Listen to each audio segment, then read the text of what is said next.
pitched, I mean, he scored one run on him, but he inherited that, and that was a wild throw, and he pitched 4 scoreless innings, after that was 9 strikeouts. Yeah, He was out the day before. Nine, actually. yeah, I knew that. What did you do when you were He on didn't board? feel good I was about on that board either. with nine. Well, But sometimes you I think he felt a play, little bit you better know, afterwards. yeah, probably so. We'll talk about it, what I'm gonna do with it. Maybe a while before they can play at home or anywhere for a while. It was a good move moving those games to Tuesday for sure, because it wouldn't have happened on Thursday. Drove to Springfield today, oh my God. Left about 8, went all the way from here to Springfield, between Willow and Cabool's there, you can see, then pretty much rain the whole way back. It's, sides of the roads are just filled with water. Got a bunch of it. You had to call some families. Living situation. Did you? Tell them we I don't know, what, I Can't don't get know. can't get your kid home.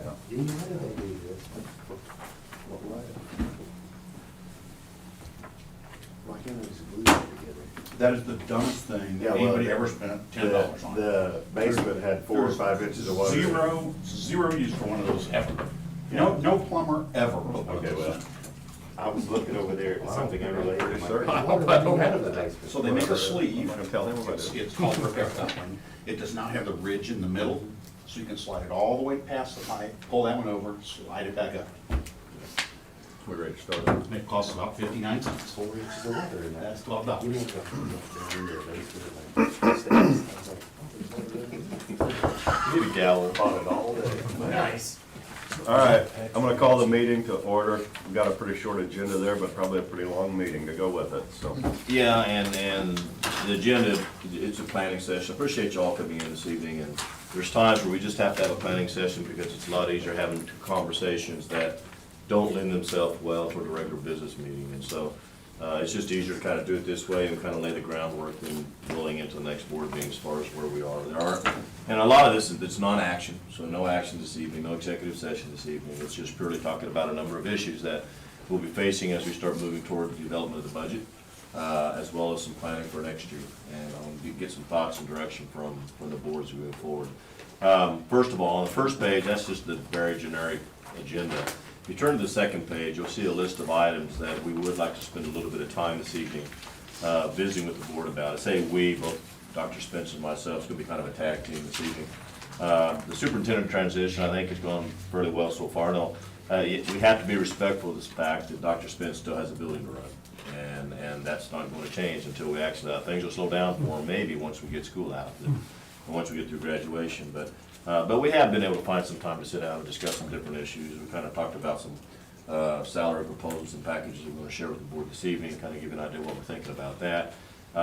And a few other things that will impact more so than not what happens after July 1 under his tenure. And I want to get some thoughts from him. He's been really busy, besides trying to run a building at the high school, trying to fill vacancies for next year. I know that we have a number of administrative openings that he's been working diligently on in the last few weeks to get filled. I think he's going to update the board on a few of those things. And we also have a few other positions that we're still waiting to be filled. I think he's making progress.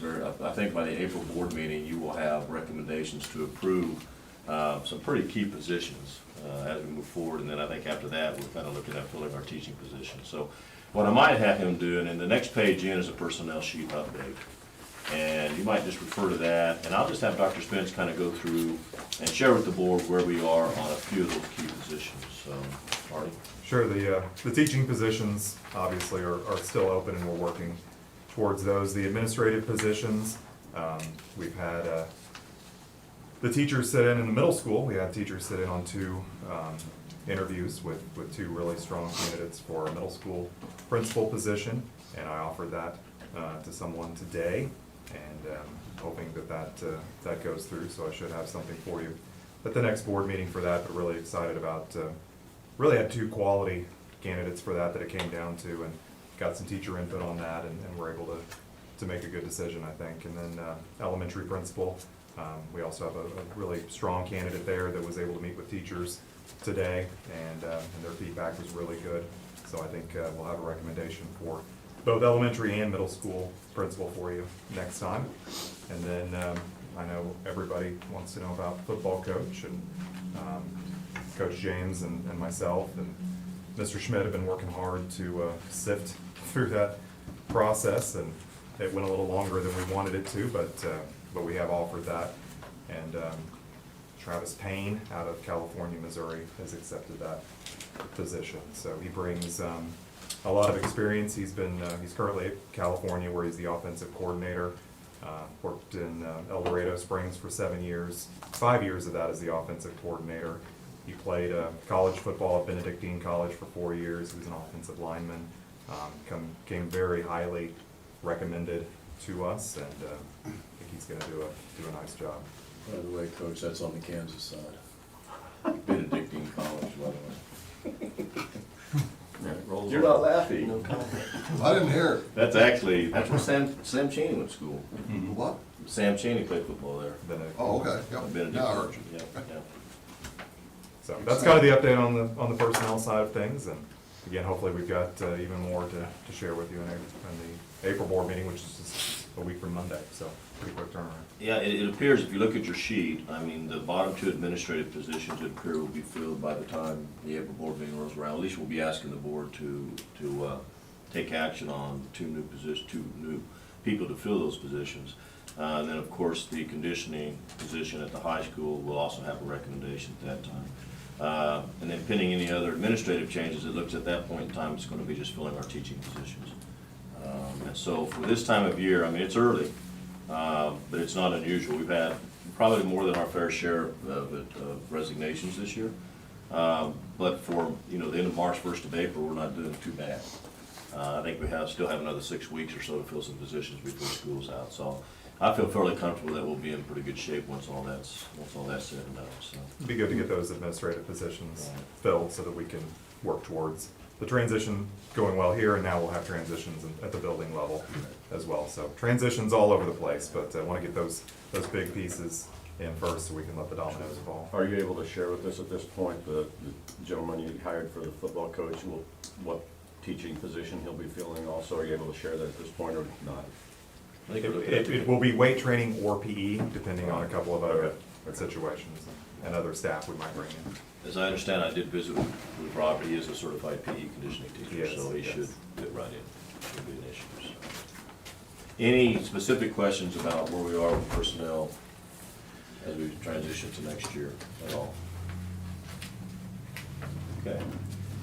If not, the next item that we'd like to visit with you about, and it seems like we're talking about this all the time, but I just want to make sure that, before we move on, okay, let's talk about the recent hire we had, Brad Seiler.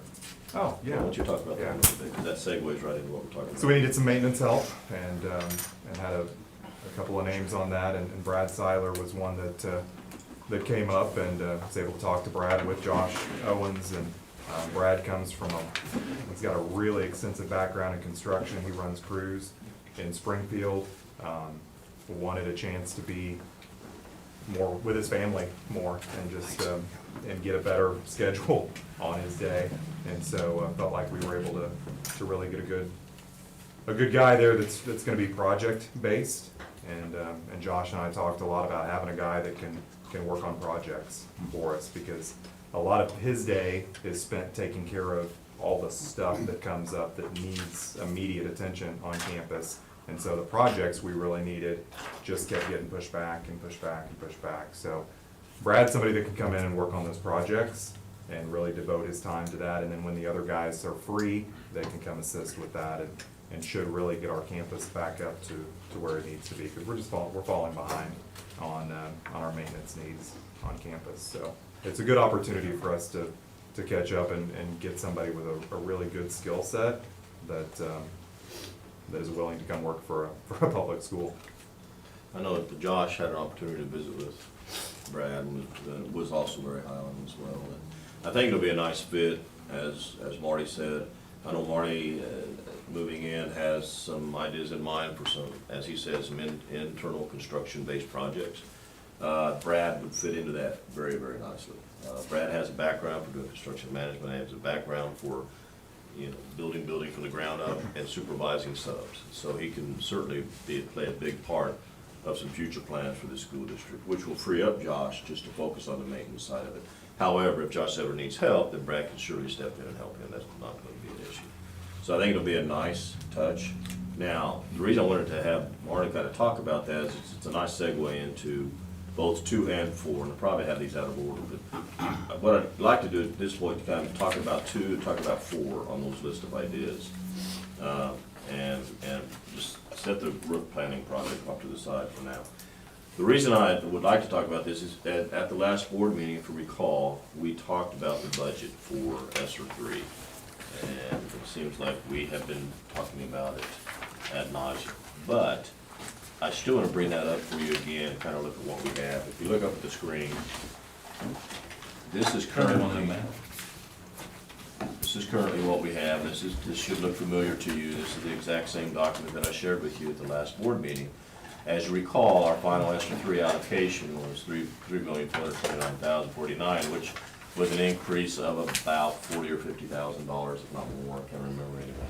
But I did already build that additional surplus into the budget, and those items that are grayed out have already been spent. Those items that are in yellow are in the process of being spent.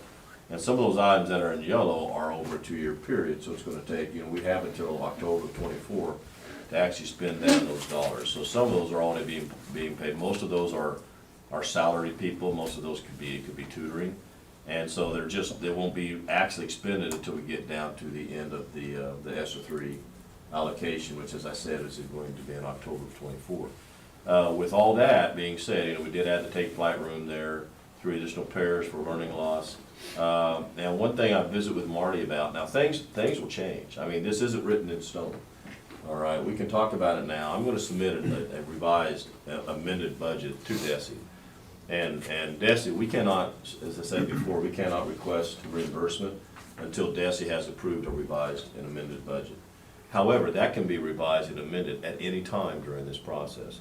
So right now, here's where we're headed, but after Marty takes over, if the board decides that, we want to reallocate these dollars, or some of these dollars came in underspent, and so we can go out and reallocate what we have left, you can certainly go back and amend the budget. And so he can go back and do that after having conversations with the board if our priorities change. But remember, the drop dead date is October 24. So that's as long as you have. So Something that kind of come to my mind here the other day when we start talking about, we're pushing out there a couple years. Have we got any Chromebook labs that are gonna be towards the end of their life expectancy at that time that we could roll into that under like a learning loss or? maybe, I tell you what, and then I'm not even sure Marty and I have gotten to this conversation yet.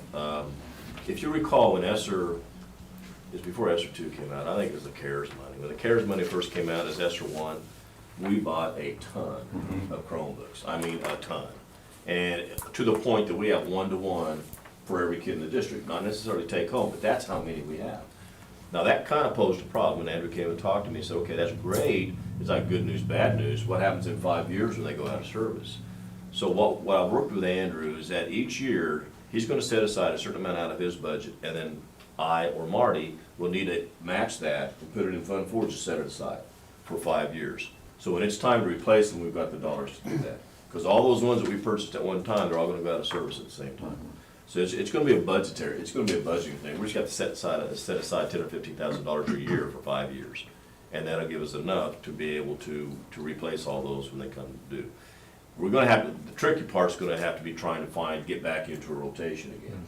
That's a lot of money to get, and that's great, but we can't keep doing that every 5 years. So we're gonna have to figure out a way that every year we replace so many of them as opposed to having replaced 300 of them in a year, which makes no sense. So we're working on that right now. We don't have that built into the ESSER money, because I think there's a lot of things that we can do with ESSER 3 besides that. But we spent so much money out of that first round of ESSER on Chromebooks that it was nuts. So yeah, we've got a plan in place for that. This is gonna be tied to the budget, so. Is it a hard deadline on them? I mean, is it like 5 It's years? usually and they're 5 done? years, 5 years. I mean, And what happens is they go out of date, but they basically stop providing service to them. There's no more updates to them or anything. So at that point in time, they become non-serviceable. Right. Right, so then we have to go back and replace them, right? Some of them can be used as dummy monitors or whatever, but you're not going to have the full strength of them as you do right now. So they really need to be replaced at some point in And time. I'm sure you talked about it, but do we need one for every student? Not necessarily, I mean, we don't have a one-to-one, I mean, to me, it's accessibility. Now, we don't have plans right now, and correct me if I'm wrong, I'm not sure you do either, but the problem that we have is sending them home is we just don't have the network infrastructure out there. We don't have the Wi-Fi infrastructure Right. to make that equitable, all right? So we don't have any plans to do that right now. However, we have accessibility in our buildings right now. Any kid that wants a Chromebook can get a Chromebook, that's not an issue. And a lot of that was just because of the infusion of dollars that we had on the front end. And, you know, and they were really pushing at that time, you know, the virtual education, and so we kind of seized on that, and we bought, 500 Chromebooks. You know, and so we're in a good place right now, but we're gonna have to plan for the future. It's almost like everything else. Yeah. With the extra money, you gotta plan for the future when it goes away.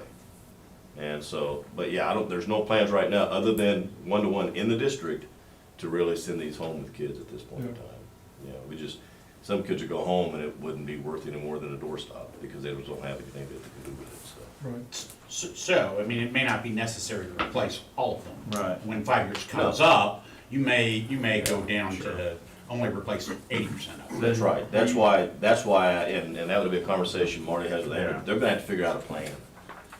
So we don't have, if we replace them all again, 5 years down the road, we'll be down the same road again. Yeah. So you need to come up with a Never plan stops. to Rotation. replace. And that's what I was, Yeah, And I did talk to Andrew today, end of 2022, 450 will go end of life, that's district-wide.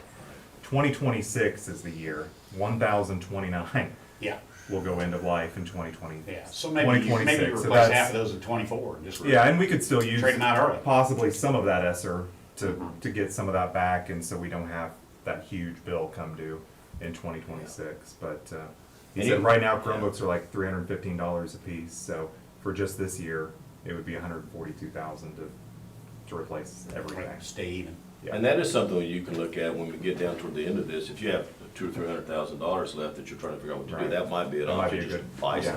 Yeah, That way it'll cover you down the road. Sure. You know, we Yeah. don't have to do the long-term deal. So I plan on submitting this to DESI this week, all right, so I can get it approved coming back. Now, the other piece I want to talk to you about is the preliminary conversation drawing on the weight room, and I have that in your packet. That's the long sheet, the legal sheet. Now, this was done for us by SAP Design. This is a very, very basic plan, all right? I believe it's 4,000 square feet. You can kind of see what we have in there. It would be, you have enough for the racks, you have a multi-purpose area that would probably have a map there for a lot of plyometrics. Got a bathroom in there that has an outdoor entry on two sides that we could utilize maybe during baseball games, that they could utilize it over there. We're not looking at the area. The original idea of the location wasn't necessarily the location where the asphalt pad is, but further over on the other side of the road, that's more on where the practice field is, because it's higher elevated. And although today, for instance, that entire area down below is flooded, but it's not on the other side. So you're talking Like from about the tree line towards the practice field? Correct. it's on the other side of that, Yeah. of that Towards- drive up towards to the the ag houses. building, it's on Yes. the right side. So it'd Yes. be- it'd back up against the houses on that side. Not against the houses. It'd still be. Right, On our side. but that side of the Yes, the practice. yes, field. yes, yeah. Well, not over by the houses, it'll be still close to our gym.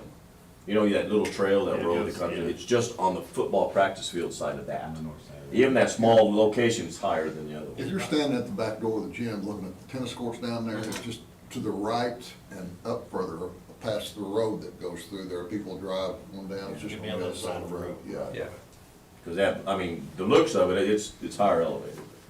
And so, it holds water. I mean, Today was a perfect day. Yeah. Yeah. On the other side, there's a lake, so.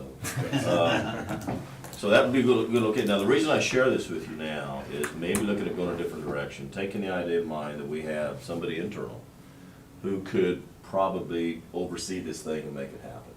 And do so in such a manner that we could, he could look at getting subs to what he needs, but he could do a lot of the work himself as well. We're talking about Mr. Siler, if that's the case. Which I'm hopeful by doing that we could cut at least half of the projected costs on it. You know, and so with that, which is a good idea, because then you can take the additional dollars and reallocate them if you want to put them in toward earning loss or something like that. So you could have maybe up towards of 300,000 or more that you could reallocate. I feel that by doing it internally, so we won't have to worry about prevailing wage because it's our employee, all right? However, we still may have to deal with the subs. whether you do electrical or plumbing or whatever. We're gonna need plumbing subcontractors with the bathrooms. We'll need electric subcontractors, obviously. I don't believe that Brad's a certified electrician. But he can oversee that, and he can get the bids for that. And like some of the internal stuff, like the concrete pad, we could do that ourselves. I already talked to Josh about that, and that's not an issue. We could certainly do that ourselves. We could find a metal building contractor who could put the building up, and then we could go in and just refinish everything. What type of structure is this? Is this We're looking at a metal building. Red iron. Red iron? Yes, yes. What was the cost on this one? We don't have any cost estimates at this point. Now, originally, we had $700 and some thousand dollars, $788 allocated to it. But no one really felt comfortable spending $800,000 on a metal building, all right? So we believe that by having somebody internal who could oversee that, we could save a substantial amount of money. And then reallocate those dollars toward other items. So I mean, any questions about this, the preliminary drawing at this point? Because I'm kind of looking, I've talked with Marty, maybe now's a good time that we look at going a different direction on how we do this, to try to minimize costs, but still have a facility that's good for our kids. Is that something, I know the Y said their deal the other night, is that something we want to look into before we even really get into this, or? They're not gonna build 500 or 4,000. Well, I granted, Yeah. but they're is not that gonna- still, is there options there that we needed to look at? I guess I'm not sure I'm following. They talked about building a weight room on back of But- whatever they were building, granted it'd be 2 year, 2, 3, whatever years for the school to use. They said that the other night. Was that at the? Yeah, they said that. Right here. The gym But I think space, that was a for sales sure. pitch. The last meeting. I'm glad you said that, because I think that's exactly Yeah, what I it was. talked to Derek Frederick about that, and that, they're not. Oh, they're you're not talking about the Y? anything Yeah, like gotcha, that. I'm sorry, I wasn't tracking it, so. Yeah, I did too, I I'm, talked, and he no was like, disrespect to the Y, but I'm not sure you can count on that. Yeah. Well, they hadn't even, I mean, I think it's a great idea, and I think it's something that needs to be looked, they hadn't even secured any funding or. Right, it was just a fast discussion, but I didn't know if that was something, Yeah. I mean, I think we're looking at our need 400,000 might be- here versus maybe something cheaper there as well, and it's only another 100 yards. Yeah, Back well, through there. plus then you have to you have to have a pretty tight partnership, because we would basically need to have access to that facility every day, all day, Agreed. you know? And granted, we just had a That- 5-minute conversation. Right, and that's one of the discussions I had with Derek. I mean, they're not gonna build a facility and then expect the people that are paying to use the Y to stay out of the weight facility while we have school all day and we have kids over Right, there all I thought day. they So- talked about maybe some on the backside of it just for the school. Well, I think Or the partnership. gym would be could be Yeah. used maybe for after-school Yeah. type things and pee-wee basketball and all the things that we use the old gym for now, Mhm. which would be nice to get out of the old gym. But I think bases on, as much as they use the old gym right now, I can see them building themselves a gym and still using the old gym. I Unfortunately. mean, because they're like all there every night almost, you know. So no, that part I don't see kind of fits into the WISE deal. I think the fact that we have somebody internal that can help make this happen would bring down cost a lot. And I think we'll free up some dollars to kind of put someplace else. And then I have no problem just basically, when we get to that point, I know Mr. Sider is gonna be busy with other projects between now and then, besides the superintendent remodel, which is one. This could come in, I mean, this isn't, I may be wrong, I don't see this happening like in the next 3 months. It's gonna take a while to do that, but at least we have a plan in place and we're moving forward. And people can see that we've made the decision to kind of move forward and try to make this facility a reality while still being as cost conscious as possible and keep the costs down. Insurance wise, that wouldn't be anywhere near considered floodplain in that area or. by Well, any means, or- I'd have to look at the map, but all I know is that basically when it rains like it does now, it's flooding on the other side, but not on this side. Mhm. But I'd have to look at the map and see what the map says. Everybody we talked to was pretty confident with that It was location. outside the floodplain. Mhm. But I think that's a valid point. I mean, insurance could kibosh the whole deal if we don't, Yeah. I mean, if we don't have a solid answer, which I'm sure that'll all be sorted out before we move forward. Yeah. Well, yeah, and I think too, I mean, this is just a preliminary location. If we find out we can't build it there because of that, then I think we start looking for another location. Sure, To sure. do that, so. So that's kind of where we're headed. Any questions on that at all? Because like I said, I'm submitting the application on this week. Now, it's not written in stone, so if the price of that comes down, you know, $400,000, you got another $300,000, Marty can just go in and reallocate that wherever y'all wanna put it, you know? And so the only caveat on that is that I know it's not gonna happen right away, but it's gotta be done by October 24th. So you've got 2.5 years to try to get this thing done, so. And this is just a rough draft right now. Yes, that's just a sketch. However, I would have no problems handing this to Brad saying, okay, what I would like to see is a materials list. Okay, here's the size of it, here's what we need, we're looking at a metal building, we're looking at a concrete pad, here's what we can do internally. We've got the plumbing on two bathrooms that we're gonna have, that'll be both in interior and exterior, and start working a materials list. And a cost of subcontractors and all that, so we have a cost estimate for what he believes that this building will cost us to run.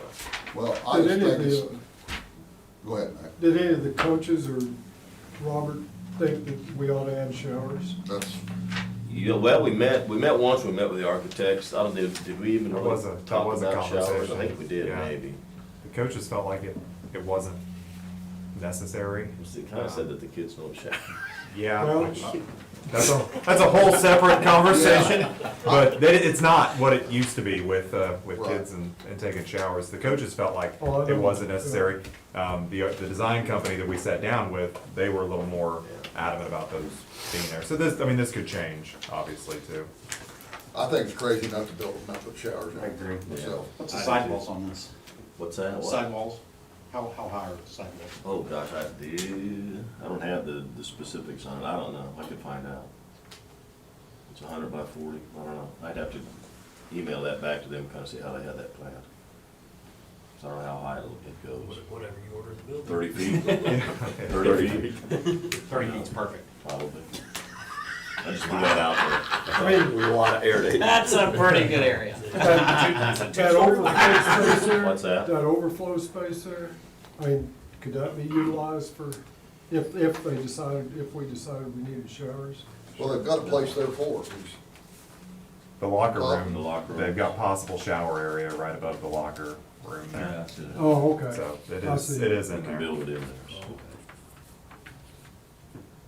The vicinity to Oh. the gym is also a factor too, that we talked about, because it is close enough to the gym, the back door of the gym, that you Yeah. could easily access Yeah, that locker room I and those was thinking showers that if you too, needed yeah.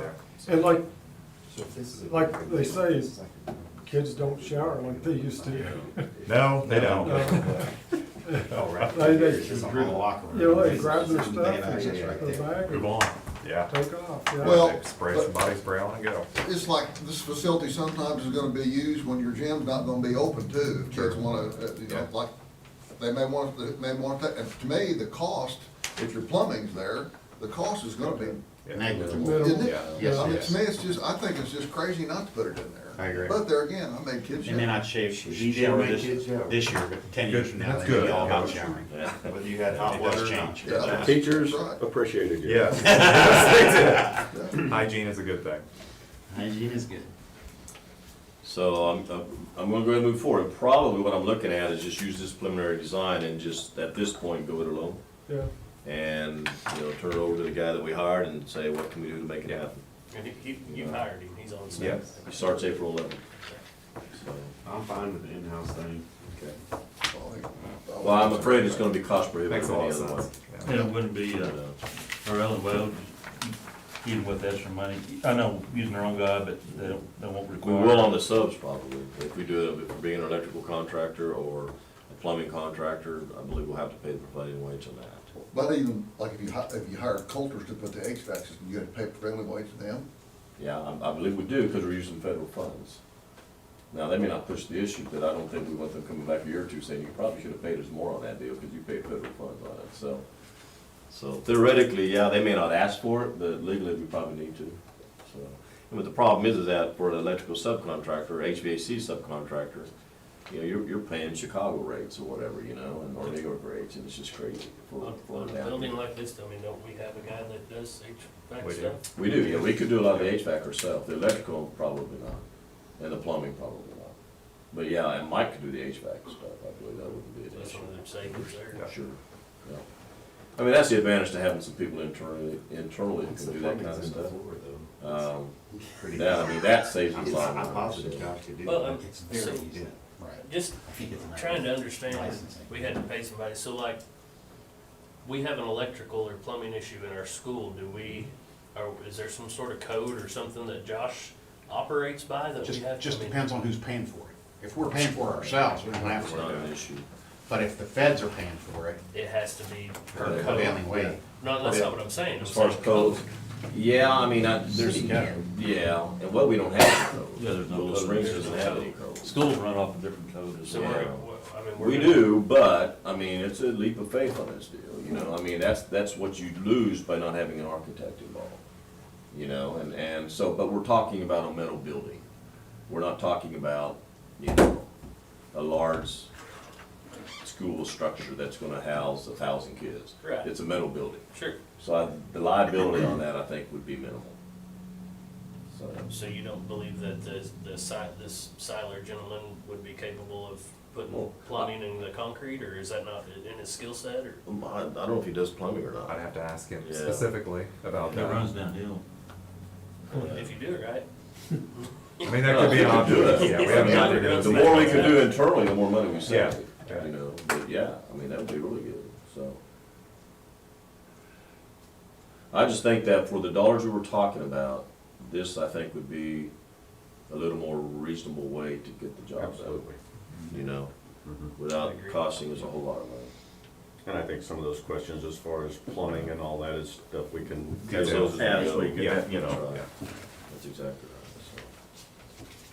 Any other questions on this at all? Okay, if not, then just to segue into, back up to number 3 on capital projects. That for this upcoming, for where we are now, plus this upcoming summer. Okay, this, if you wanna pull out the roof replacement, this document here, and this should look familiar to most of you. I think we've been doing this for, what, like 4 years now? Yeah. And we made progress, you can see where we are, everything in blue's been done. All right, so we're doing well, and actually, if you look at 21, 22, those 3 red ones, 78,350, the 119,000, that's been done. And yeah, if you recall, that was on the gym, and that was kind of the problem we had at the time, getting it finished, you know, and leak and tar from the roof and all this other stuff, but that's been done now. So really, we're looking at everything from 2022, 23 on, is what still needs to be done. So, once we get this finished, right, then we are going to be basically in low maintenance on all of our roofs, because all the replacements have been done. You know, so you're gonna be in a really good place when it comes to having your roofs taken care of, because on all these, you've got like a 10-year, 10+5 warranty. So then it's just gonna be a matter, if you got a repair problem, just get a hold of it, come out and fix it, so it's not a major deal. This year, this upcoming fiscal year, according to the plan, we have no roof project scheduled. I've already talked with Nick Stice with Stiles, and he's aware of that. We're taking a year off, all right? And so that will help from a budgeting standpoint. It kind of works out because we'll have the HVAC project that'll be paid off. We'll have the lease purchase on the middle school addition that'll be paid off, and no roof projects to do. So we're kind of taking a breather on that. But come back in 23, 24, we've got big ones. We've got both the upper elementary and the lower elementary, it's gotta be replaced. That's a complete tear off and replace on both, and that'll be about 350,000. And then we go to the next year, is the big one, it's the high school. And that's 343,000. So 23, 24, 24, 25 are big years, 25, 26 is kind of a small year. You get past those other 2 years, you're in good shape. So we just need to budget for those 2 years to make sure that we have it. But the fact that we're paying off those 2 leases, those loans, I think will put you in a pretty good position to budget for those the following. That's kind of why we moved all those big 300,000, jobs out yeah. there. Yeah, so then you take what you were gonna pay and you put that towards your roofs those last 2 years. Right. So then you've got it done. And then once you're done, I mean, you're good for 10 or 15 years as far as your roofs are concerned. So that's where we are. I just want you to know that in the upcoming budget, there's not gonna be anything budgeted for roof replacement for 2023. So as far as major projects that are going on, then we do have the HVAC installation, and we received another request for payment for like $13,000. So they're in the process. You don't see anything right now, but you'll start seeing a few things. Most of it's gonna happen when school's out. And I will start requesting reimbursement on those first 2 payments that we've made to, that UMB Bank has made to Integrity as soon as we get approval on the budget. So one of the requests for reimbursement is gonna be about $280,000. And when that comes back, then we'll just put it in the Fund 4 and leave it there. And then we'll just keep doing that on a monthly basis. There's usually about a 2-month lead time from the time you request reimbursement until it comes back in. So I would like to get those first 2 payments back before the end of the fiscal year, and then have those settled in. And then we're also on that budget, if you look on the ESSER 3, all those things that we've already paid, we're gonna go ahead and ask reimbursement on those right now. So try to get all that in before the end of the fiscal year.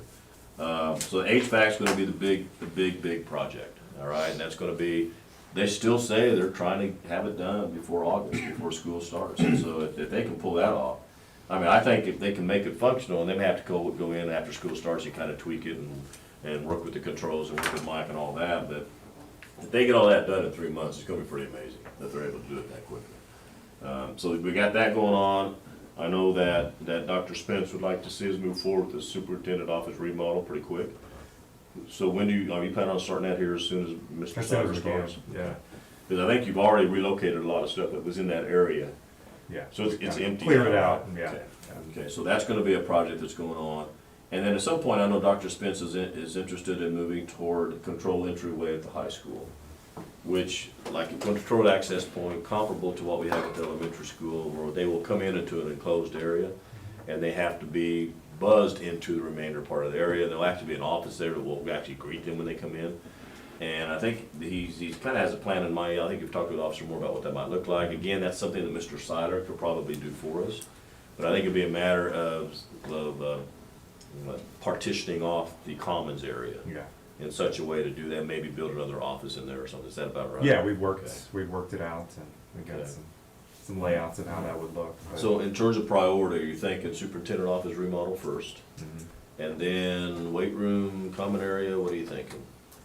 Well, the commons area would have to be done during summertime, obviously, so So that that's might be one of those next. things that it's either gonna be done this summer, or we're gonna have to push it back to another summer. And that's something we've talked about for years and years, is something in the high school, because right now, it got better with COVID, because we weren't allowing parents in the building, but it wasn't uncommon for me to look up and find some, random person walking into our school. And so from a safety and security standpoint, it's not a good situation in the high school. And yes, they buzz in, but our secretaries are back behind the desk looking at a monitor to buzz those people in. So it's been a concern for a while. It's something that if we can address it, it probably needs. So then are you thinking that the weight room then would be started this fall or something like that? Probably, yeah. And then hopefully be done by next By the summer or next something? summer would be good, because then you could get your athletes in there for the summertime and let them start using it. And that'd be summer of '23, so that'd be well ahead of Right. the 2024 deal, so we Yeah. should be okay. When we have the cost of remodeling the Hicks and the interest rate, So that's cool. whenever Brad starts working, and I can talk with him and get a materials list and what that looks like, because we'll keep that in-house, so.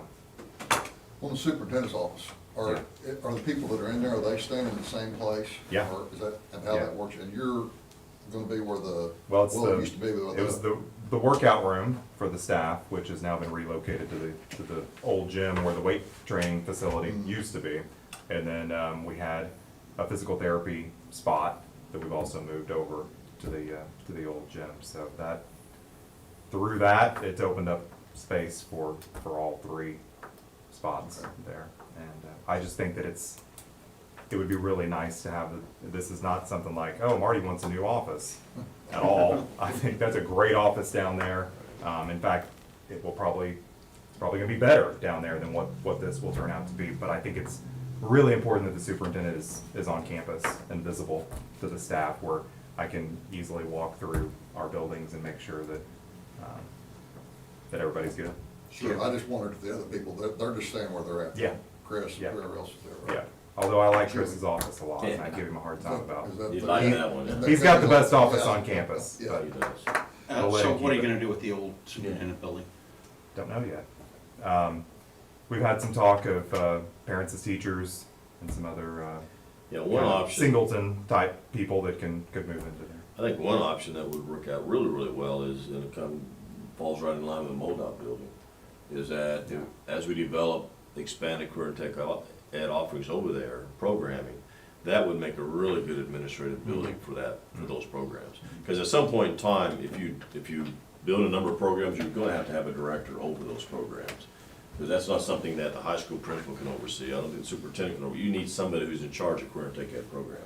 So I think that building would be perfect as administrative office for the career and tech ed programs that you develop in that building. So I think there's some potential uses. Even to the point that, and Dr. Spence and I talked as well, if you don't have any short-term uses for that building, you could always lease it out for office space too, to anyone. You know, and just with the idea of buying it, if we ever need to get it back, we get it back from you, but that's a potential as well. So I don't think, it shouldn't sit empty. I don't think it's a nice building. It's not good for them to say. Yeah. No. But, speaking of all that, where are we on budget or looking, when we gonna start the budget process for the state buildings, or when we gonna actually sign papers on it, or what do we do with it, where we at? For which building? For the Beaumont building, where Oh, we at right now? I haven't heard anything from Bev recently, and I know she's still talking to the State Highway Commission. I do believe, based on preliminary conversations I had with her, that she wasn't really interested in turning those over to us until the lease expires for the current person who's in there. And I think she has another year to go. I think her lease expires till May of May of '23, so we got another year yet. So I don't see us getting access to those buildings or taking possession until at least a year from May. But that's nothing you think we need to start saving money for this coming year? Well, the money you're gonna have to put into it is going to be just upkeep. I think you're gonna have to do something with the HVAC. The building on this side of it, the north building, Right. it's pretty functional right now. I mean, I don't see that you had to put a whole lot in, except HVAC, and you're gonna have to seal the exterior of it, because they were getting water on the inside It's from in the there. north and south. You meant the south building? South building. Yeah, I'm getting my grade, the one closest to The my one house. closest, Yes, yeah, that's right. Kansas, that's Kansas direction. Right. But does there need to be, but does there need to be some budgeting going on now for, like, say, possible administrator, teachers, where we need to start Well, working on all I that? wouldn't yet, because there's a lot of grants Right, that are available at the state level that would go pay for that. right. So, I mean, we can, but I would sure go for some grants first. I mean, there's plenty of time to build it into the budget if we have to, but I'd go out, because they've got grants out there for startup costs, for Career and Tech Ed, which includes staff and programming. Okay.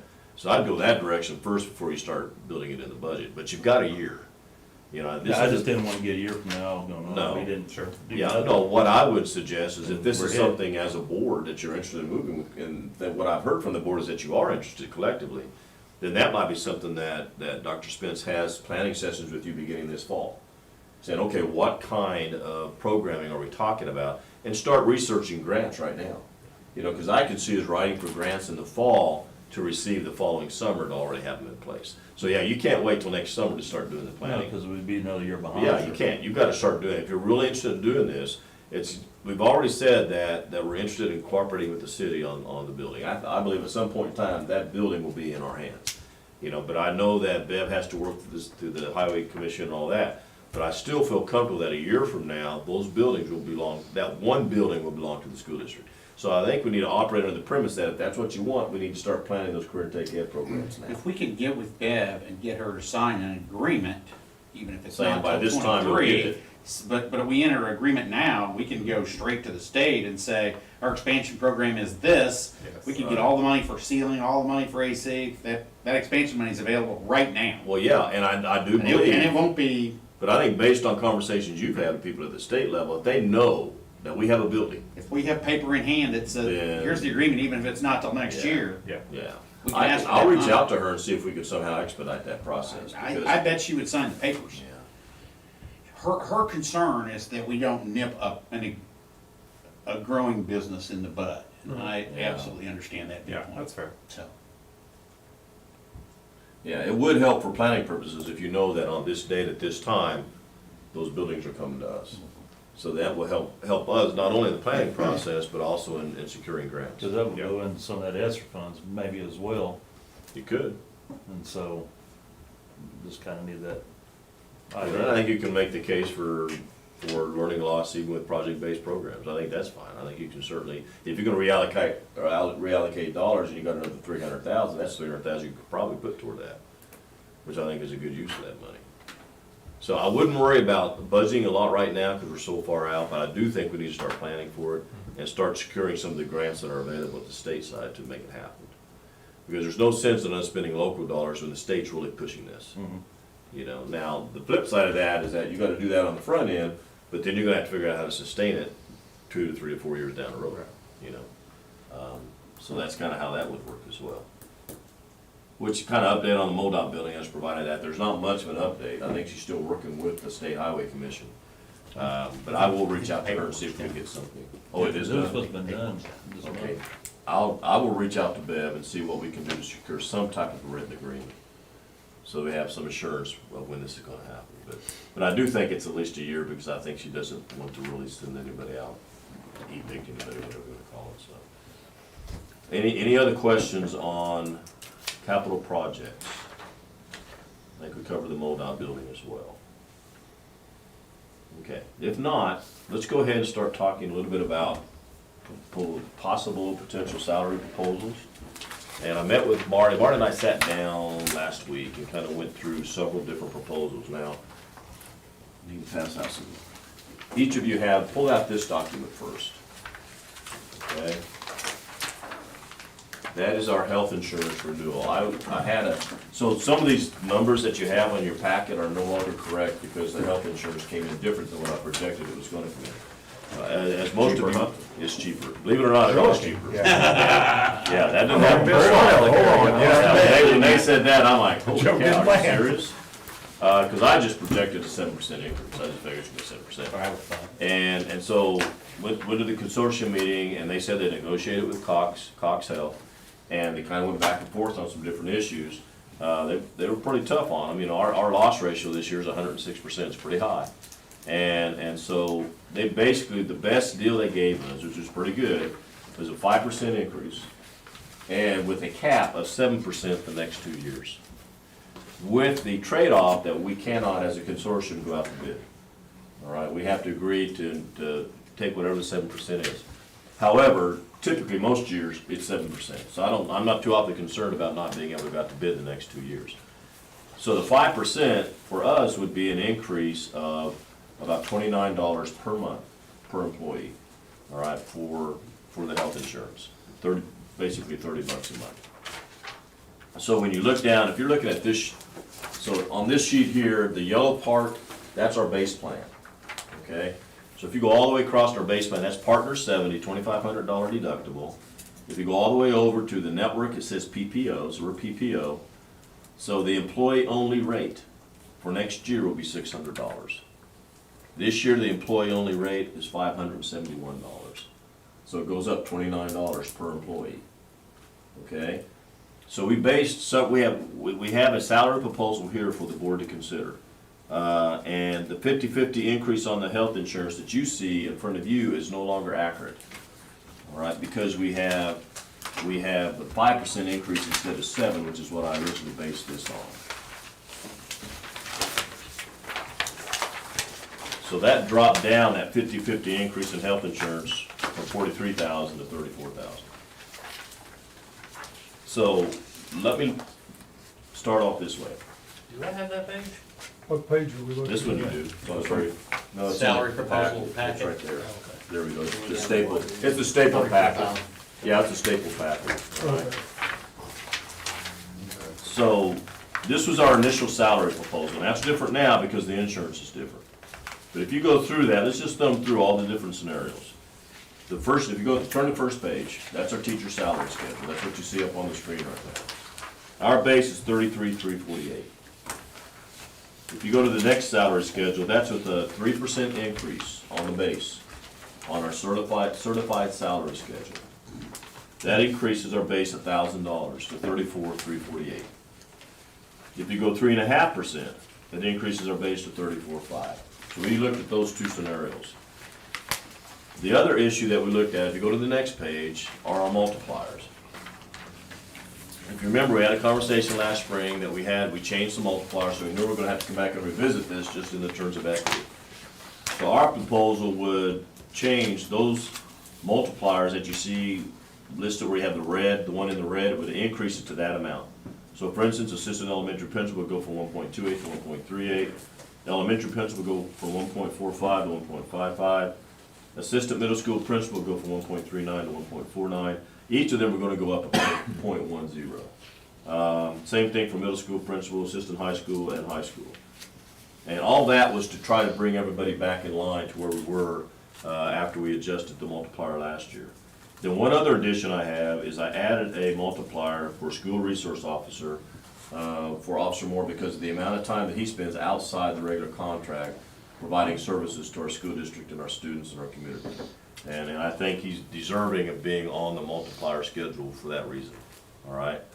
And so those are the changes to the multiplier. When you look at the proposal, those changes, it's hard to give you an exact amount because people are moving into different positions and there are different spots on the salary schedule, and so it just varies, it just depends where they are.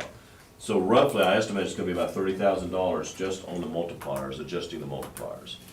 And it could be up or down, it just depends on where they are on the salary schedule at the time. So we have that piece in there as well. Now, we spend an extensive amount of time looking at all of our classified. Here's the part that I really want to impress upon the board. We really have to do a lot of work on our non-certified salary schedules. I got some information from about 4 area school districts. Can I back up on this for just a second before we get past this multiplier discussion? So, our principals are already on the salary schedule. Yes, So we're talking about a 3 or 3.5% increase on the salary schedule, plus a 10% increase on the, on the multiplier. so we're talking about giving, roughly, we're talking about giving administration 13% increase and teachers a 3% increase.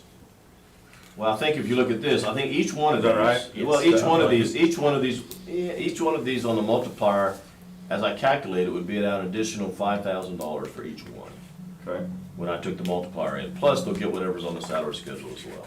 correct. So I mean, when you're going from To 1.65% to 1.75%, that's a 10% You're absolutely increase. correct. That's the impact on the multiplier if we adjust those. You know, I mean, that's why we did that, because of the situation last year. That was an expensive decision. Okay. All right. And then so on any other questions on that? If not, our non-classified, our non-certified salary schedules, we compared them to area districts. As you know, the state minimum wage rate is $11.35 or $11.40 or $11.50. All I know is come January, it's gonna go up to 12, all right? Right now, we are behind pretty much every school district in our area as far as what we're paying our non-certified people. Just to give you an example, you know, if we hire a custodian right now, first year, they start at $9.85 an hour, all right? If we hire a food service person for 6 hours a day, they're at $9.35 an hour. 7-hour people are at $9.06. 8-hour people at $8.83 an hour. Paraprofessionals, if we hire a para that has 60 college hours, it's $9.95 an hour. Do we have this information? No, I had Mandy calculate all these, so I'm just kind of giving you an idea where we are. Okay. The point being is that we're not near minimum wage on any of these That's categories. interesting. If you have a bachelor's degree as a para, you start at $10.57 an hour. And I think McDonald's starts at 14. Yeah, Right. exactly. Yeah, that's what their sign Yes, says. yes. That's where the cheeseburgers are high. Yeah. Building secretaries start out at $10.32 an hour. So the problem that we have is that it's hard to attract good people, you know, because they can go to McDonald's or anywhere else and get paid $3 or $4 an hour more than what we're offering them. And so I believe this year we really need to make a concerted effort to increase our non-certified salary schedules to where they're comparable, not only to the business community, because I don't think we could ever beat the business community, but at least comparable to area school districts, to where we're not losing people left and right. So we entered that, we talked about that, and we included that in our salary proposal that we want to kind of share with the board, all right? So I wanted to talk about that. Another topic on it that we talked about extensively today, each of you should have an article, and I don't necessarily expect you to read it right now, but I did share it with you. Now, all of those positions include health insurance Yes. as well? Yes. Is that factor in that? Yes. Yeah, they pay the employees out of it. I'm not saying that they're not. That is a paid. plus. Yeah, I'm not- Yeah, they do well, get- If we're comparing McDonald's to Yeah, what we're there is, doing there. there is an there advantage difference there, there. yes. That is correct, that's a good point. We have pretty good hours to work. Yeah, those are good selling points, but. Money is a good selling point also. Right. Money's probably the best selling point. Yes, there are perks. Yeah, this article here, I ran this off today, but Dean, you said you've already read that. Okay. We talked about this at length during the Health Insurance Consortium meeting today, and it's a big deal with the governor about moving the beginning teacher's pay to $38,000 a year, all right, and what it would do to do that. You can kind of read through that on your own. The concern that we have, the proposal that this says that the state would come up with 30% of it and the district 70%. But I talked to area superintendents today, and they said no, it's the other way around. The state would fund 70% of it, and the district would fund 30%, okay? For us to do that, I mean, I could put that in there, just to get an idea on what, if we wanted to get to $38,000 a year. Base salary, starting pay for Base. Right. Yeah, and that's a whole nother issue we need to talk about. It comes back to the prevailing wage conversation, though. I mean, should we be paying the same thing here that we pay in Kansas City? Correct. I mean, that's a fair assumption, except he's wanting to do it statewide. I understand that. I'm just saying is his argument is not well thought out. Well, just to give an idea, that would be a 14% increase to get to 38,000. All right, the total cost of that would be,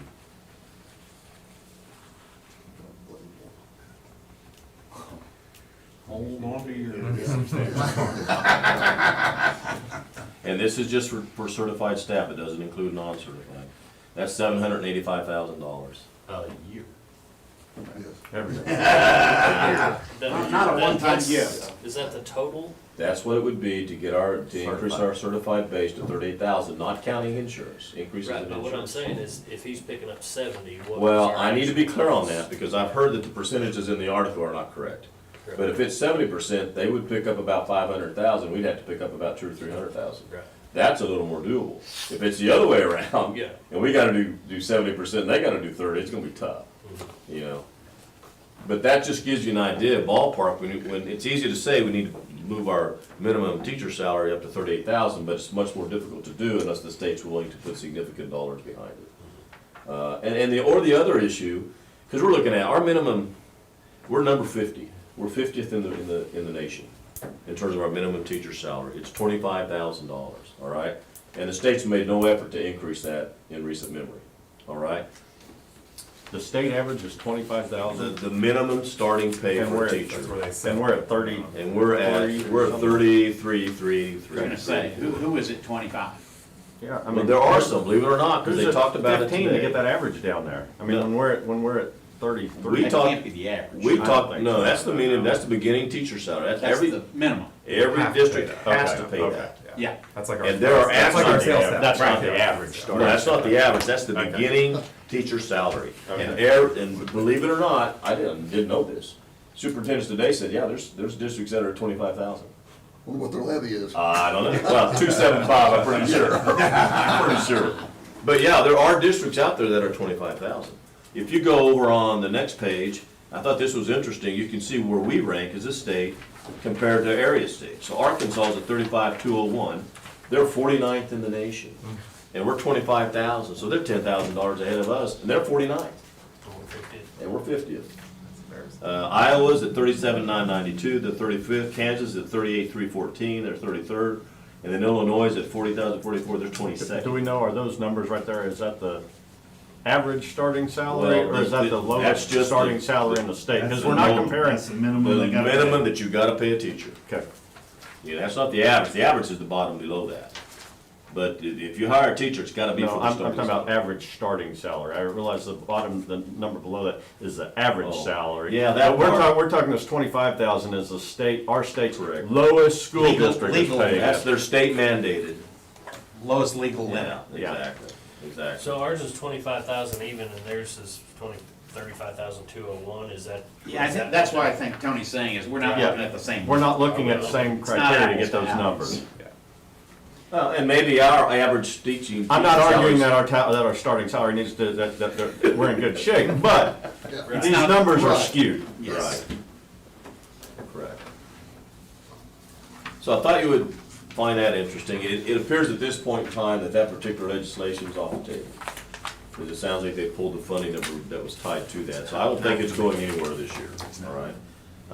And so I don't think that's anything that we need to be too awfully concerned about this one. But it may come back, and at some point in time, it would be in our best interest to try to continue to work on that base to get there. Well, I mean, we work on our base Every year, exactly. Every year.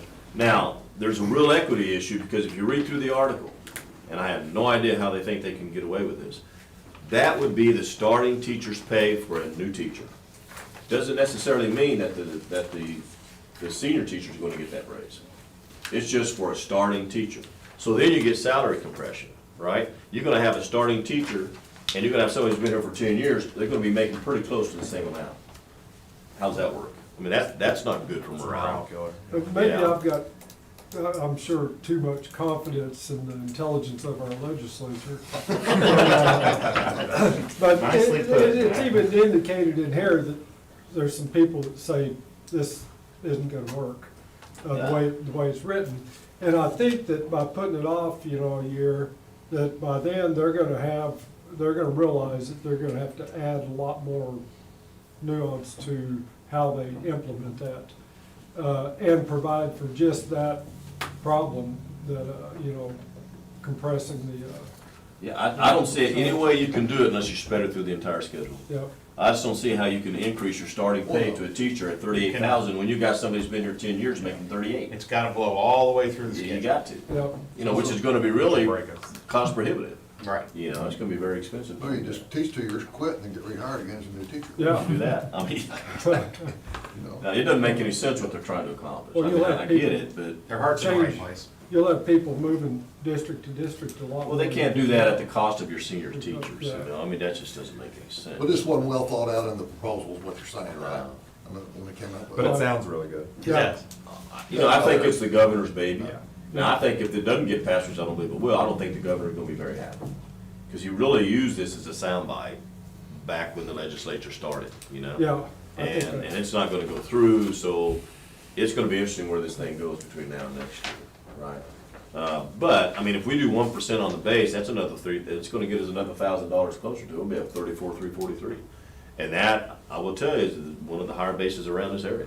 I mean, we're the highest in the SCA, and I don't see that changing. It'd be if we do $1,000 on the base. So it's still pretty good. Is it where we wanna be? No, but I think it's still a pretty good increase, from that standpoint. So the proposal that we worked out, and ignore the one that's on your front sheet of your packet there, because the health insurance numbers changed. Let me get all these here. Well, it is good. You just drop 9 grand off of them. Yeah.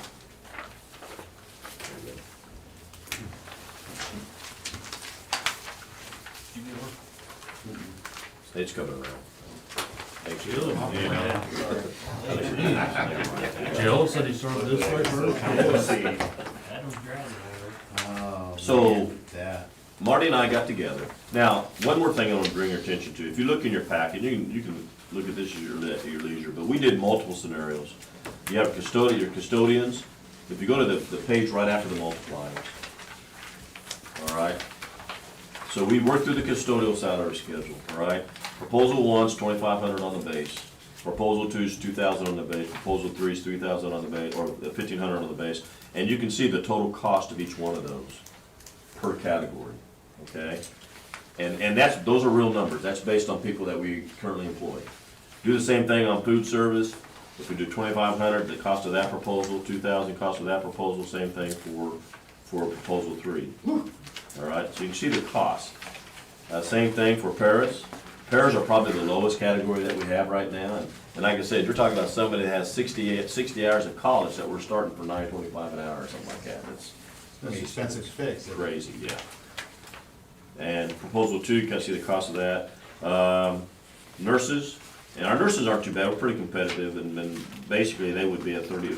I didn't do as much on that because they were pretty good anyway, but it'd be about 1,518 added to the base in their case. Secretarial, still did the 2,500, 2,015. Now, on the very last page is bus drivers. During the year, I gave a $2,000 bump to the bus drivers in mid-year, all right? So this is adding another 500 to that, which will give them the 2,500 on the base as well. And when you look at our bus drivers and the number of hours they drive, they're getting paid right around $21 an hour to drive, which isn't too bad. We're pretty competitive from that standpoint. Plus, they've got insurance as They well. have correct? insurance, that's right, for a part-time job, basically. So I just wanted you to kind of look and see kind of how we arrived at the cost for our non-certified people and how much it does cost to get us back. The problem that we've had, you know, we've been really good on giving bases, putting money on the base. Okay, the part where I messed up, I'll just be straight honest with you, the part where I messed up is 3% for certified is not the same thing as 3% for non-certified. So year after year, we're doing 3%, 4%. Well, for a certified person, that's $1,000, $1,200.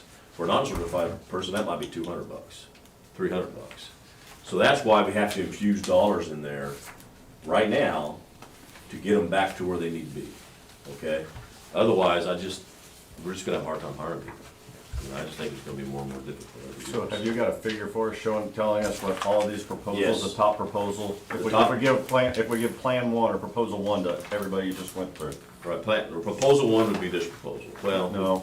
which one are you looking For at? all Okay, this. for all this, right? for all Okay. the non-certified people, the food service, the secretaries, all that, you give us several proposals. If we Yes. do proposal one to all of those, what's the We- dollar figure that adds? Okay, proposal one would be $2,500 on the base. No, I'm talking about all, you've got That's enough, what this cover page is, but he That's- only gives us for Right. the 2,500. Right. If you Doesn't go- give us for the other two options. If you go through and. oh, it's on there, I'm sorry, Yeah. my bad, I messed up. Okay, Yeah. That's Yeah, line it says if two. you go here- through and add proposal one and every one of those, it's Yeah, gonna that's equal what it that comes up number. to. Sorry. Now, and you have it listed as except bus drivers, but it's actually except bus drivers and nursing.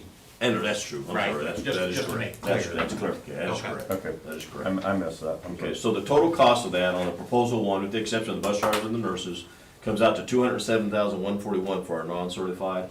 The 3% of the certified base is $168,243. The increase in multipliers I shared with you previously is $30,000. And then 50/50 increase on health insurance is 43,270. That's not 43, where's that? 34. It's 34,455. So going from 7 to 5 saved us about $10,000. That's if we do 50/50. The total cost on multipliers is 30 grand. That's an estimate, all right? I mean, I based that, I pulled 2 or 3 of them, I just did Can't be scenarios. 13%.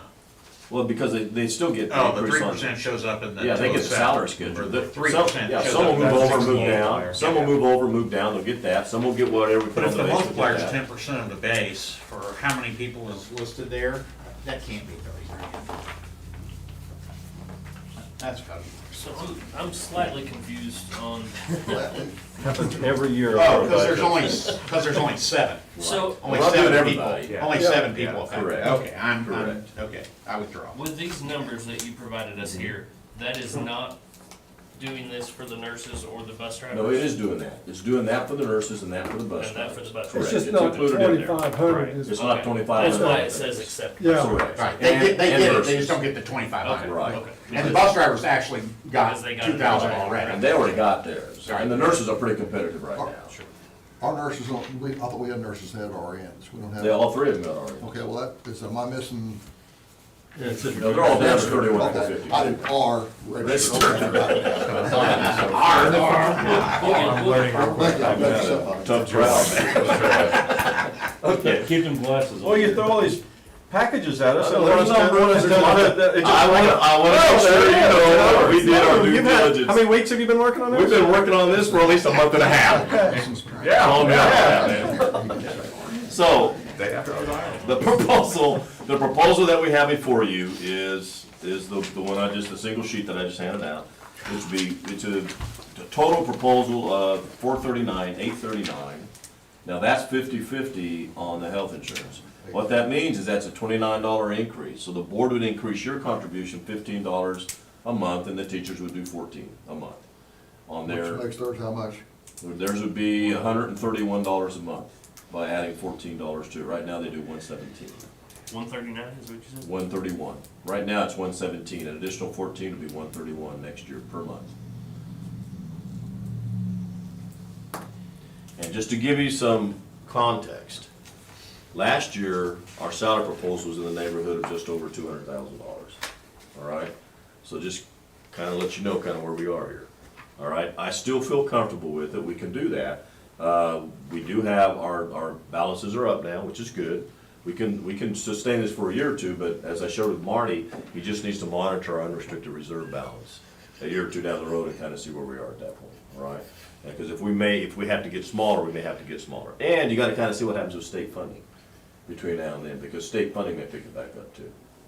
So I feel pretty good about this, but folks, we gotta do something for our non-certified people. It's just, they're just really low right now. What's the increase, the bump just on the base? How much is it per person? For 3%, 3.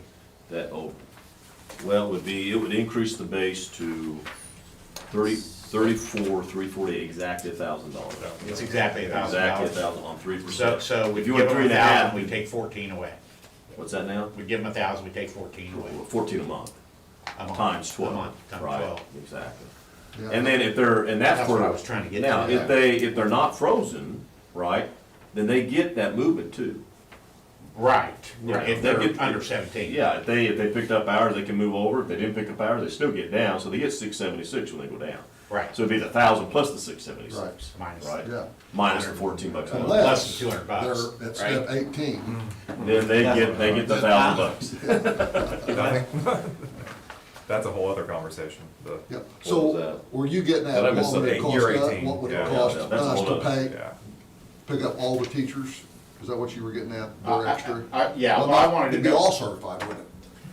well, it would be double, It'd be double everybody. what we got. Yeah, you just right? add $34,000. Yeah, yeah, it's double what we got, because they're paying half. I just wanna know what it actually costs. Are we really giving them a raise? Right. You know, in the past, we've seen Well, we are proposals this that look time. like a raise, but No, weren't a raise. We are this time because of the fact that we're putting it on the base. Now, the year that happened was during COVID. And we didn't freeze the salary schedule, we just didn't put anything on the base. But we We took allowed We Sure. allow insurance. movement. They though. still Took an advance. insurance. We allowed advancement, but we just didn't put nothing on the Yeah, base. So 30. folks who were frozen didn't get nothing on the base, but their health insurance went up. Right. So then they were paying increase for health insurance, but not getting an increase on the salary. Right. So that's when that happened. Right. But the fact that we would be putting $1,000 on the base, that's not gonna happen, Yeah. you know? Yeah. I mean, $14 a month times 12. I mean, Under we're- 200 bucks. 60. So, It's $832 is what Difference. the actual raise they'll Correct. look at. If they don't, yeah, if they didn't move. Yeah. If they're frozen. If they're Yeah. frozen. If they're not frozen and they get hours, I mean, they move over and down. Right. But if they don't have hours, they 676 plus 8, 14, Right. 100, About 110 bucks, 14, 120 bucks a month. So, do we need to talk about adding steps vertically?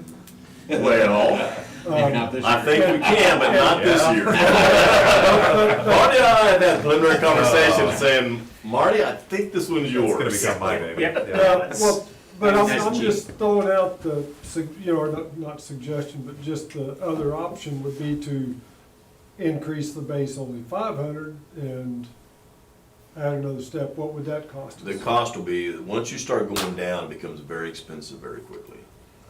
Because the cost going down is more expensive than the cost going over. And Yeah. especially if you gotta go back and you gotta see how many people are frozen, Right. Right. you know, because all of them will move here.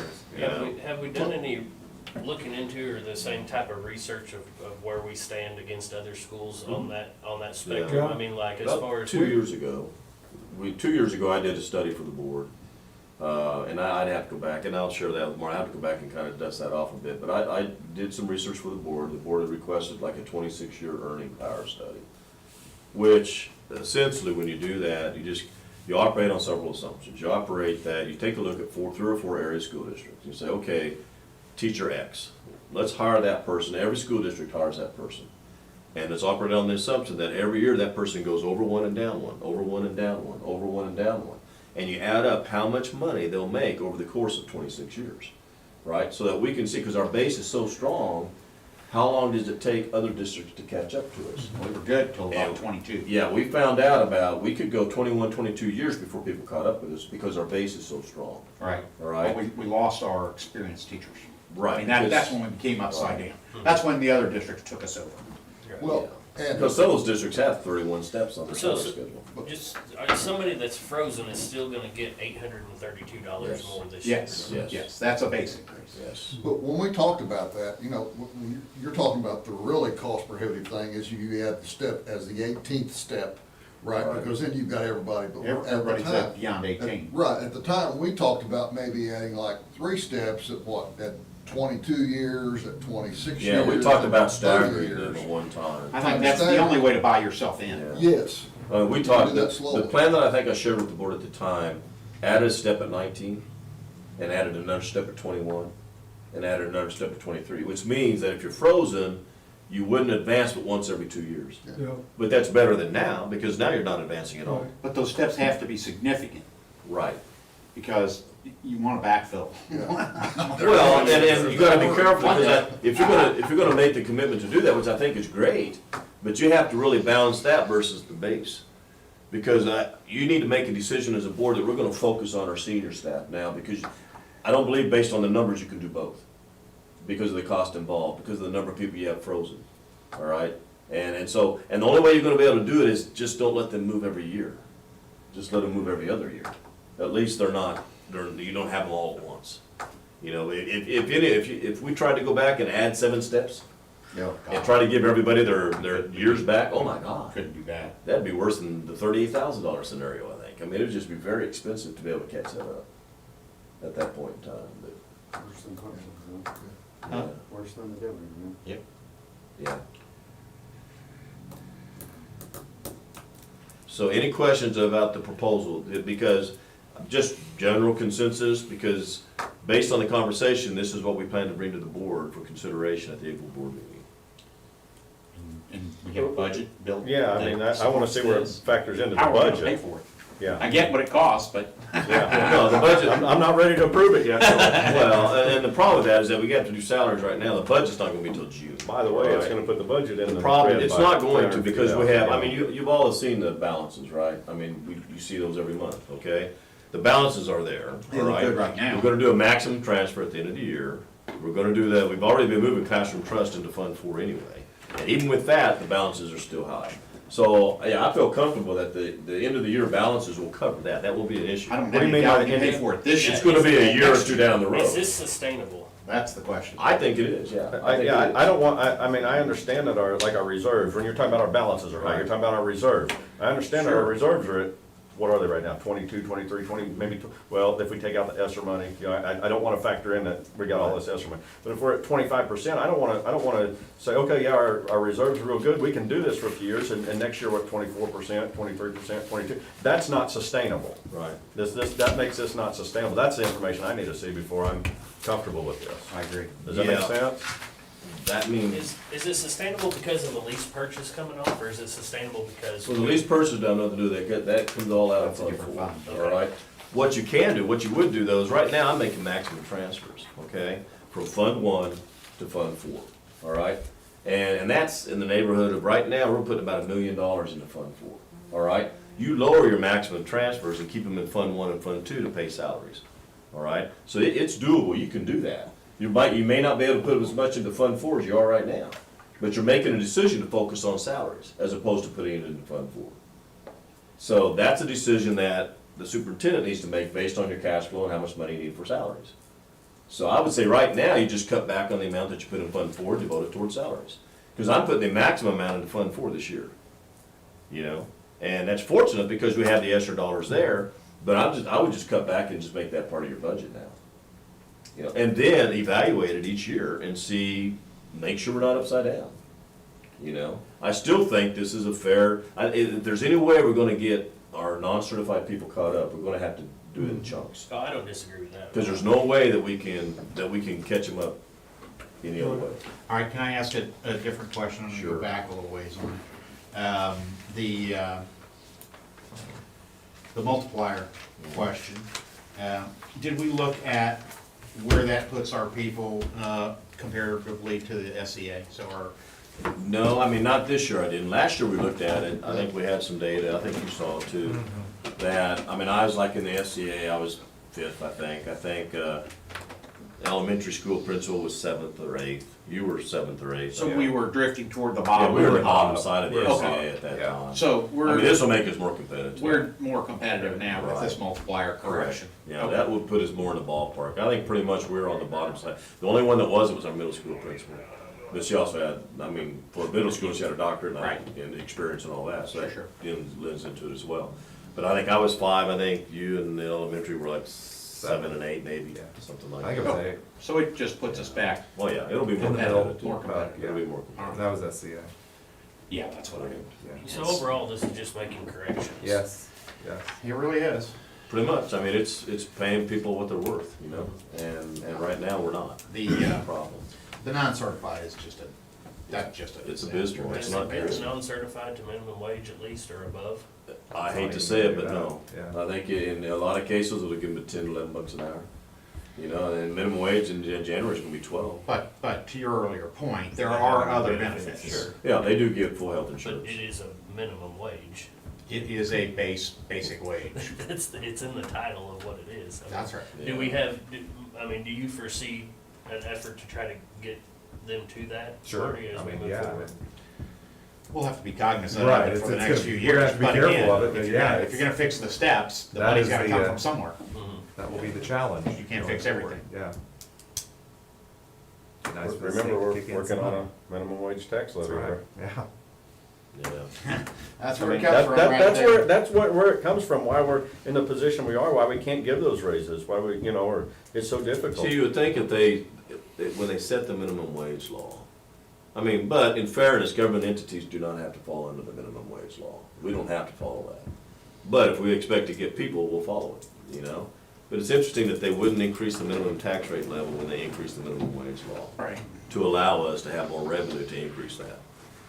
It just puts us in a defensive posture, I mean, disadvantageous. Or increase for of us. state funding or, yeah. I'm not sure why they don't address that. There's so few districts on the minimum tax levy. Yeah. It seems like it would be relatively painless for our What, legislators 7 or to 8? address it. Yeah. You're not gonna get too many complaints, right? Maybe 11, maybe 9. Yeah.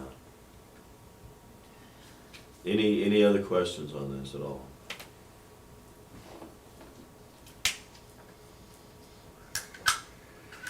Well, those are big numbers. Yes, they are.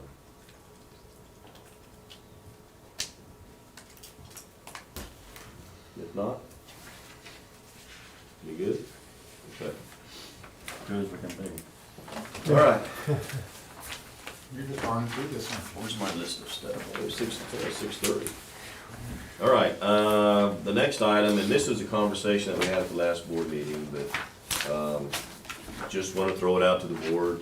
We did have remember Representative YMCA came and had asked and requested the board's consideration to possibly donating the parcel of land that we have to the Y for the potential of building a new facility sometime in the future. And so I guess we just need to throw it out there amongst the board and kind of see where we are. No action tonight, but just kind of have an opportunity for the board to speak up and talk about how you all feel about that particular request. I'll just say right off the bat, as a steward of tax dollars, I find it very difficult to gift to any organization an asset of the school. I'm not sure that that's really what the taxpayers think we should be doing. Gifting assets doesn't seem quite right. Particularly when we're struggling so hard to pay our people minimum freaking wage. And their proposal was very, very shy on details. I'm certainly not ready to discuss, to have a meaningful discussion about giving something away when we don't have a proposal even in front of us. I agree with what you're saying, but I do think we need to look at the community impact. In a way, it would go back to a resource that the community could use. I mean, it's not something that would be closed to the public. I mean, it's something that can be utilized by students after school programs, stuff like that. But I agree with you. It was very grand in their proposal but I'm interested. I think it's something we need to look at. It's a piece of property that we're not utilizing to its full potential at this point. But I don't know about just saying, here's the land. I would think maybe a long-term lease with some more conditions or something where we can actually see them follow through with what they're proposing to do would be where I would feel a lot more comfortable myself. I agree, I didn't get a lot of information, I'm for it, and I hope it worked out, of doing a rental or a lease deal. I looked at it, well, I went a little step farther, checked in a little bit more. They got 5 or 10 acres just on this side of the street, Quill Run. If we leased them ours, would they be interested in leasing theirs back to us? That could be I know the FFA is looking for a little something, you know, whether they'd be interested in the lease part as well. What's that spot look like today? It's a hayfield down there. Today, I mean, could you cut hay Oh, on it today? I don't know about Well, that. nobody can cut hay today. I mean, it. Depends on what kind of rig you have cutting. Is it underwater is what I'm asking? No, not today, but it'd be something, you know, we sit through some meetings. It'd be something where they could put, you know, if the city would allow it, that the school could utilize their piece of ground as well. So you're talking about the school farm. I'm talking about there at Quail Run, the Wyoming's at. You're talking about see if we can do some sort of trade for a school farm, correct? Is that what you're going? Would the city allow us to have cows on that? I don't know.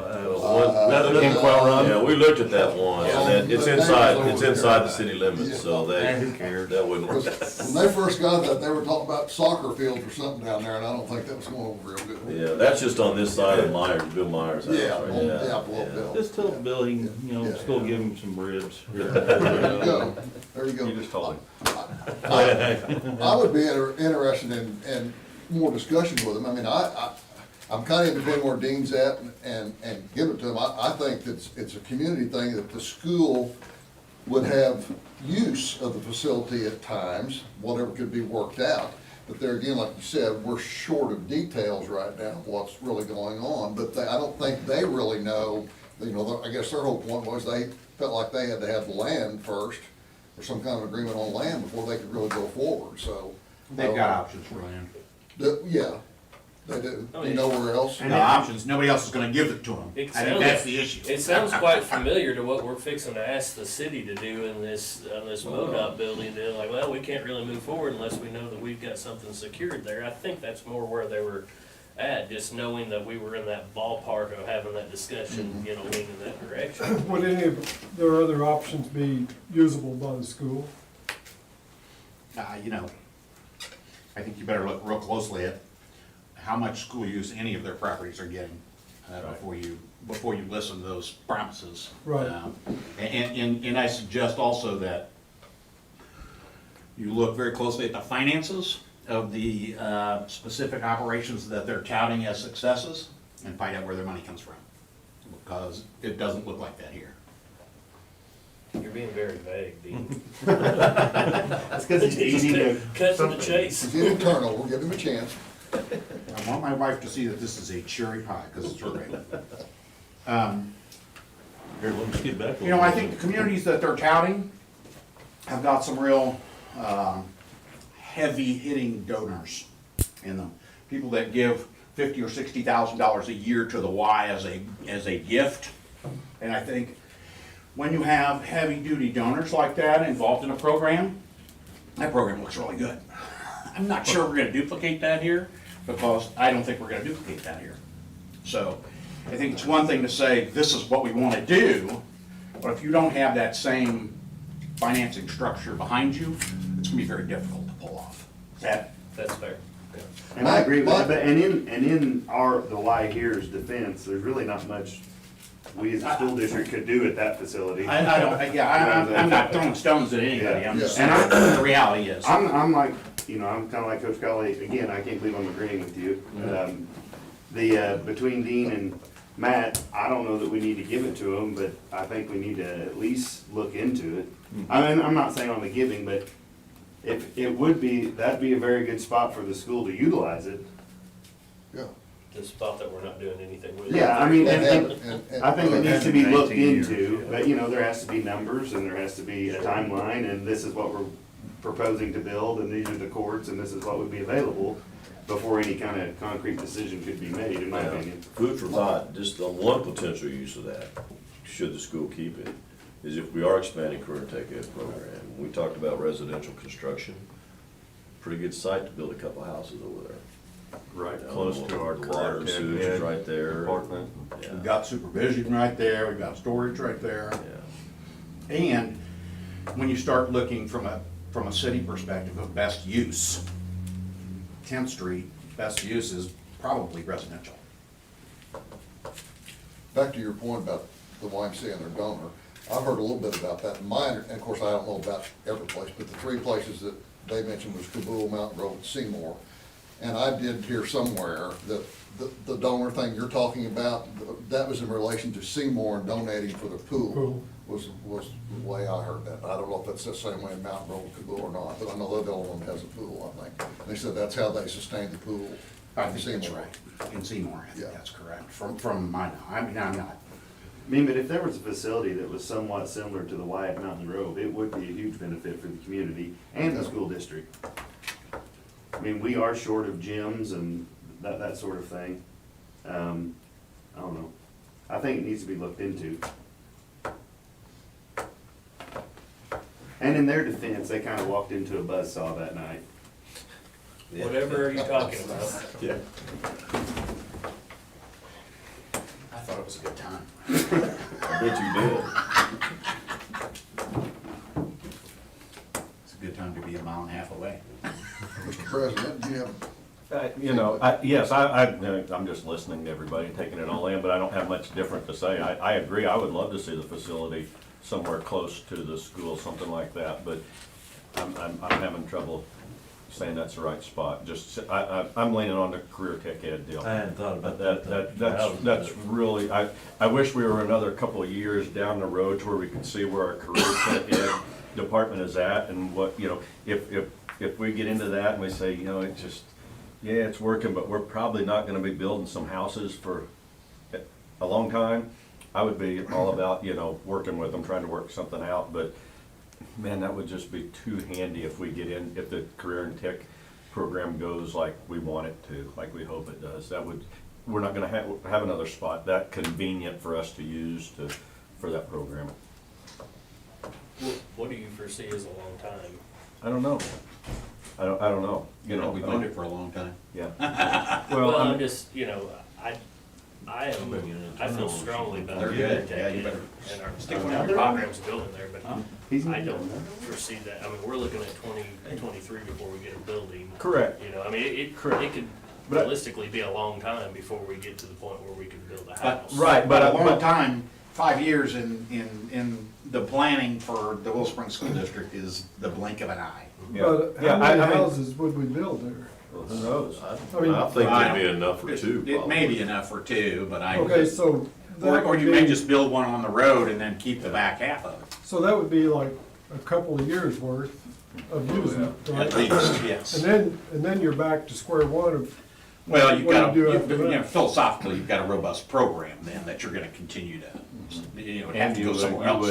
at that point, you would have some income from selling those houses to look at buying another spot. Or, you know, I've talked to Bev about the potential that the city wouldn't donate is see, that's what a I lot thought. to build a house on. what? That convenient for the Don't district? ask us. What's that? That can, Yeah. We were in agreement from the city, and we wanted to donate some land. before Now, we did the same thing. we're trying to do the same thing, aren't Yeah, but, you know, we've done that before years ago. There are distressed We homes built, out there. we built the house or two, didn't we? Yeah. Tom Koppelman, when he was here, Yeah. did he do that?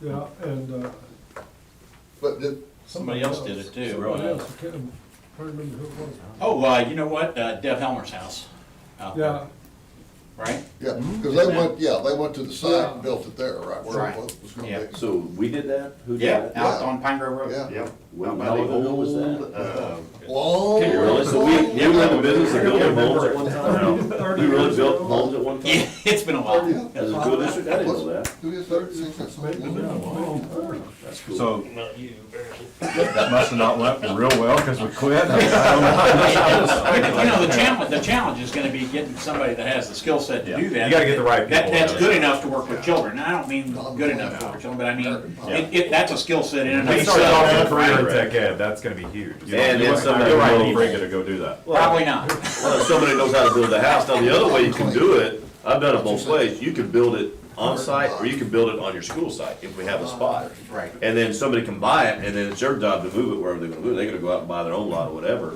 At the end of the year, we auction it off, they come over with a moving truck and they move their house where they wanna move it. I'm not sure where we would build it, to be honest with you. So I'm not sure we do that. Well, Other than a football field, we probably don't own a spot level enough to build. Yeah, probably not actually. Practice field. sounds I like, think on site is best.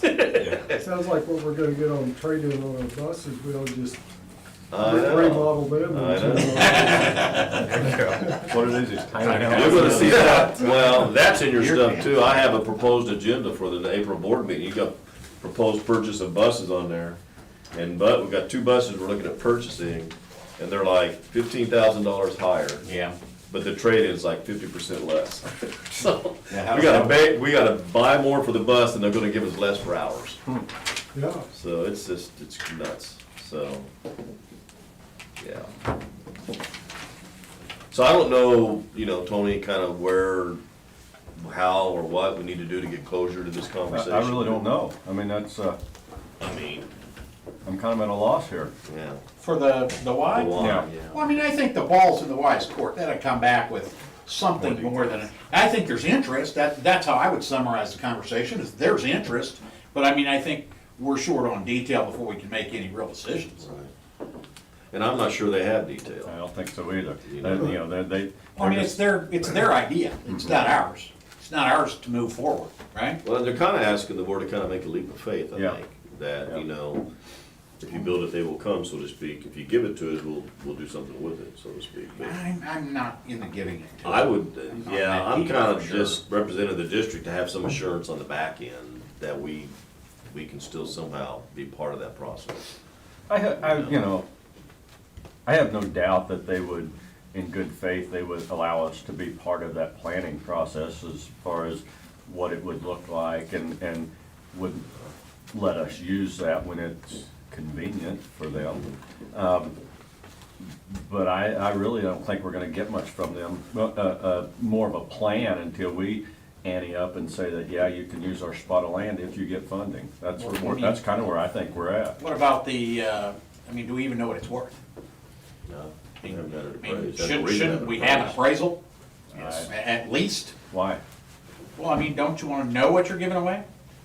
If you're gonna give it away, don't At you wanna least, what did know? we buy it? I mean, what did we pay for it? Did we buy that as Well, I an mean, back in the individual? Navy days, ago. it had a house or two on it. How big is it? Hmm? How big is it? Yeah, I don't know.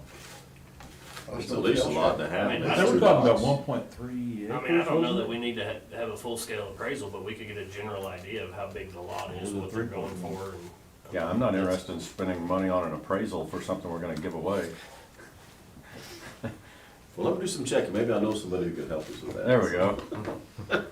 Let me check with it. They work for cheap? See what she can do. What's that? Well, she'll do a common market now, so just look at the other houses in the Yeah. area and then Right. try to deduce down what What's the a cost lot, of 2 what's a lots. lot were. in Willow Springs? It just What's a can't lot? be Without a house a on it. high dollar, I Yeah. don't think. I mean, it's worth About something, details? but Yeah, I mean, I think it's up to them to bring details. If I, we were to give it to you, what would you do?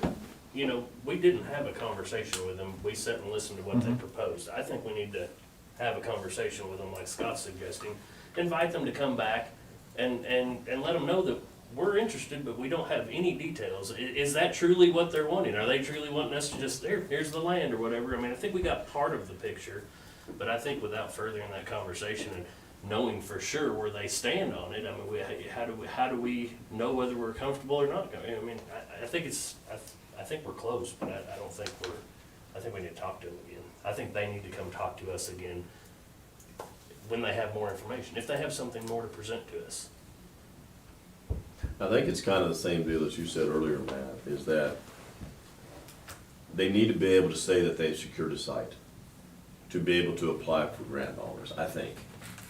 And so it's like, catch-22, they don't have it, we'll give it to you, but we don't really know what they're gonna do with it. They can't tell us what they're gonna do with it, they don't have the grant money. They also have to have a plan before they can apply for a grant. You Right. can't just go, You would hey, think if you'll so. give me $500,000, I'll come up with something to build with it. Right. I mean, they gotta have a plan, and I haven't seen that yet, so We haven't seen it. they need to do that front-end work and say, if you give Even us if the they had, property, even if they had we'll build something something that as looks similar like as this, this. just to say, hey, here's what we wanna build. I'm sure They that, can't get a grant with that. I know, yeah, they gotta be a lot more detailed. That's what I'm than saying, that. they're gonna have Yeah, to but have a they plan.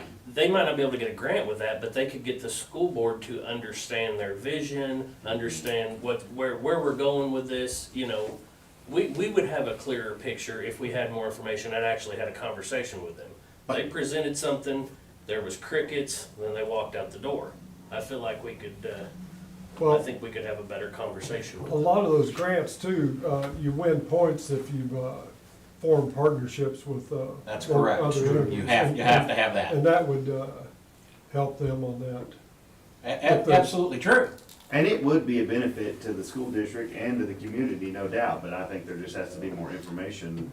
I'm not all in and Yeah. like ready to, let's sign the papers over to him, but I think it would be, in On my one mind, it'd be hand, foolish to not. On one hand though, how long is that set vacant? 20 years? Probably close to, yeah. I mean, that's another side of the coin. At the same time, we've got a landlocked district.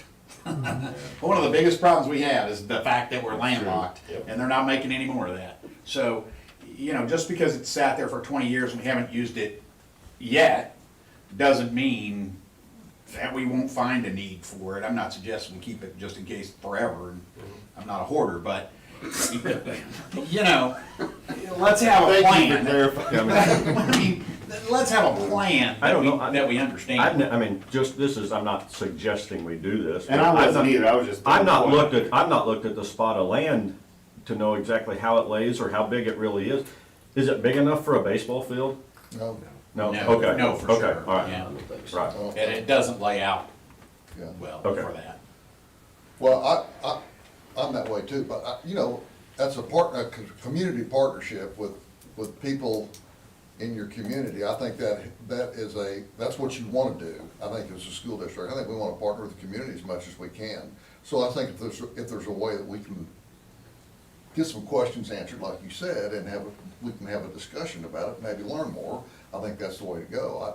I don't wanna say no or yes, but definitely think we ought to get as much information we can. Maybe they can come up with more, I don't know. You know, I don't know what they're so, up against. so, do you want me to reach out to Derek or Chad or one of them and just tell them, kind of give them an idea of what we've talked about here, that there is interest, but we just need more of a plan, and invite them back to another board meeting to have more of a two-way conversation? Yes. Does it need to be at a regular, board meeting or more of at one of our planning sessions? Yeah, we don't have planning sessions very Yeah. often, so Okay. probably a regular board meeting, I would say. I mean, are we talking about as soon as, I not don't know, April, not I don't know how April, time maybe- sensitive this is. I mean, Yeah. this has kind of been going on for a couple of years. Yeah. Or what if just a couple of representatives of the board met with them? We No, could I'm do not that. comfortable with that. I'd rather it be there's too many questions, too many people got different ideas and wanna know what. I'd rather meet with the entire board. That's my opinion. But I think the conversations you have, I mean, they basically came and did a presentation at the last meeting, but it wasn't really a dialogue. Mm-hmm. You know, so it sounds like you're kinda asking for a dialogue, Mm-hmm. which maybe doesn't lend well in a regular board meeting. I mean, I That's kind what of I'm agree with thinking. that, you know, because it's not really a business item, so it may be a planning session, but I don't know how soon that planning session has to happen. you know. Well, they may need some time too. I Yeah, I'm mean, get sure their they ducks do. in a row. Well, let me, I'll reach out to Derek tomorrow and visit with him, and we'll just kinda go from there. And I'll let you know what we come up with. Well, where's the sheet that has all the issues on? There we go. Okay, the draft agenda, I put the draft agenda for the April meeting on there. We do have I think we have a special ed presentation from Marlena Barker. We have a proposal for a couple of school buses that I'm asking the board to consider. What else I have around here? There it is. Health insurance update, pretty much a replay of what we did this evening. I do have some proposed policy revisions. I'm kind of looking at them. They're not extensive, and I'm not sure it's going to require the board subcommittee to necessarily come together. I'm going to review those. We just got those recently, and they just said you need to have them passed by July 1. So we have time, so I'm going to review those. If I feel comfortable bringing them to the board at the April meeting, I'll do that. If not, then it's probably going to be May, which is fine. They just said that they need to be approved prior to July 1. Are you gonna send those out? Yes. Well, I'll send them out to everyone. I'm not sure I'm gonna convene in the subcommittee. I'm not sure it's necessary, but I'll send those out ahead of time for sure. We have a proposal for the purchase of 2 school buses for FY '23. The 2022-23 salary and benefits that we just discussed this evening. Non-resident tuition rate for FY '23, I'm not looking at increasing that any right now. It's $7,000, which is competitive. It's lower than West Plains. And I think all the K-8s, all the surrounding areas that are adjacent to the K-8s moved theirs to 7,000 to stay where we are. So we're all consistent right now, so we're not competing against each other. Senior Project 9, April 28th, so that's still on. And then those are the action items that I have, so. So that's the plan for the April board meeting. So any questions on that at all? And then other than that, it's a reorganizational meeting and then we'll kind of start off another year for the board, so. Anything else? I know we got done pretty good time. We should have taken the under on you this time. I know, I mean, like quite a ways under, not even close, you know? The first time ever. Exactly. Oh, I didn't see that. Well, maybe it is actually. I kind of thought it was gonna be 3 hours, but no, maybe not. So other than that, that's really all I have. Does anybody else have anything they need to discuss tonight? Receive a motion to adjourn So moved. by Dean and a second Second. by Matt. All in favor, aye? Aye. Opposed?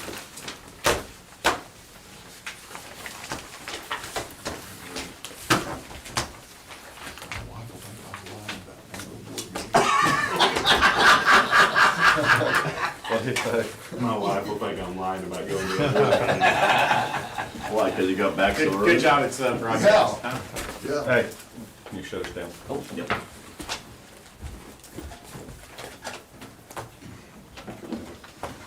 Oh, I don't know where the pies came